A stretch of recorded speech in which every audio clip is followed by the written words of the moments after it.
Salut, bienvenue dans la deuxième vidéo sur le chapitre 1. On va commencer la section 1.2 qui est sur la loi de Coulomb. Dans le fond, la loi de Coulomb, ça décrit la force électrique en détail, son module, sa direction. Voilà. Tout ce qu'on veut chez un bon vecteur. Donc, juste un petit rappel avant. Alors, on avait parlé des charges électriques. Donc, ici, j'ai fait un petit dessin. Quand des particules ont des charges opposées, elles vont s'attirer.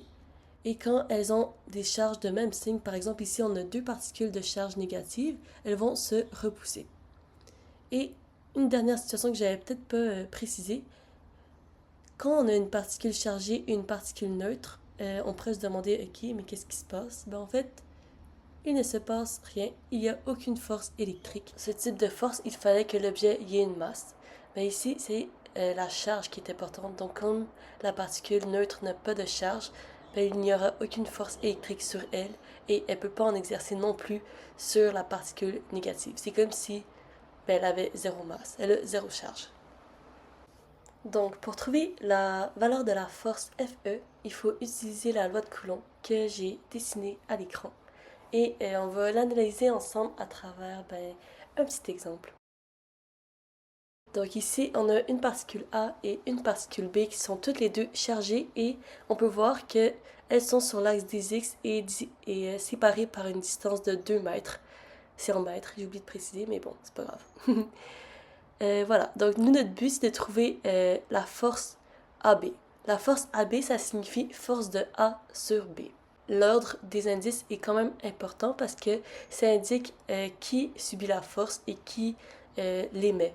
Si on avait écrit FBA, par exemple, ici, ben, FBA, on voit que la flèche pointe vers la droite alors que FAB pointe vers la gauche. Donc, ce n'est pas le même vecteur.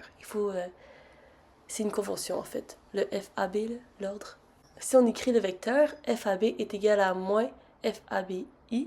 J'ai mis un moins ici parce que je me suis fié sur mon schéma et je peux voir que on pointe vers les X négatifs. Pour trouver le module, j'utilise la loi de Coulomb. Donc K ici, c'est la constante de Coulomb. Ça vaut 9 fois 10 à la 9 newton mètre carré par coulomb carré. Après ça, j'ai QA, QB. C'est chacune de mes charges. Donc j'écris 0.2 fois mu, c'est une lettre grecque qui vaut 10 à la moins 6. Donc fois 10 à la moins 6 coulombs. QB en valeur absolue, ça devient 0.1 fois 10 à la moins 6 coulombs. Maintenant, il me reste seulement ma variable R. R, c'est la distance la plus courte entre A et B. Distance en ligne droite, disons. Donc ici, elle vaut 2 mètres. Donc 2 au carré, mètre carré, que j'écris dans mon équation. Et finalement, je peux trouver ma valeur finale. On peut voir que toutes les unités s'annulent. Et il reste seulement des newtons qui est l'unité de la force. Alors, yeah, parfait. On a fini. On a trouvé FAB. Mais qu'est-ce que vaut FBA? Donc la force que B exerce sur A.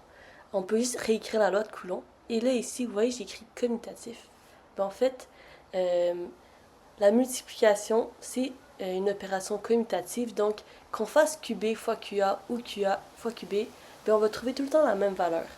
Ce qui fait qu'au final, FAB puis FBA, remarque, c'est toujours égal. Le module des vecteurs sera toujours égal. Par contre, sous forme vectorielle, ils seront en direction opposée. Alors, je vais vous faire un petit dessin pour que vous puissiez regarder par vous-même des paires de forces opposées. Alors ici, on a une particule positive et négative qui s'attirent.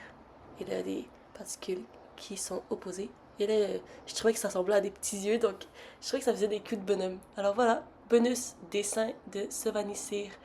Ça fait plaisir. Ok, on continue la matière. Maintenant, on a vu deux particules ensemble. Mais qu'est-ce qui arrive si on rajoutait une troisième particule dans le système? Donc c'est la même situation qu'avant, c'est juste rajouter la particule C. Elle est positive, donc elle va être attirée par B et B va être attiré par C.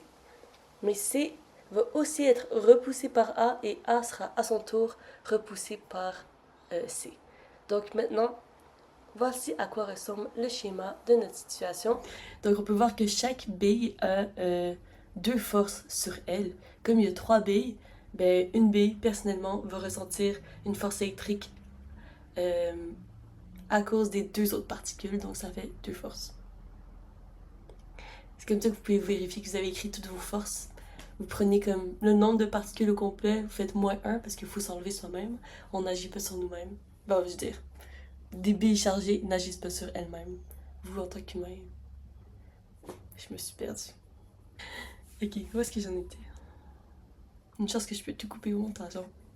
Sinon, ce serait pas drôle. Donc, comment est-ce qu'on gère ça, plusieurs forces? Ben, quand on a plusieurs forces, on va tout simplement additionner chacune des forces de façon vectorielle, parce que c'est des vecteurs, et on va regarder c'est quoi la résultante. La résultante, si je devais la définir, ça serait la force finale. Ce serait la force que ressent réellement l'objet. Par exemple, si moi, mettons, il y avait 2 personnes qui me poussaient, une me pousse vers la gauche, une me pousse vers la droite, ben, au final, je vais seulement tomber dans une seule direction. Hein. La force résultante va seulement être dans une seule direction. Je peux pas tomber dans 2 directions en même temps. C'est ce que j'appellerais la force résultante. La vraie force que l'objet ressent. Donc, pour la trouver, ben, on additionne de façon vectorielle. Puis, c'est ce qu'on appelle le principe de superposition. Parce que quand on superpose, c'est comme si on additionnait. Ok, donc, si je voulais additionner FBA et FCA, ben, j'ai juste à commencer à les décrire. FBA, on vient de le calculer dans l'exemple précédent. FCA, ben, je prends la loi de Coulomb. Je rentre toutes les valeurs pertinentes.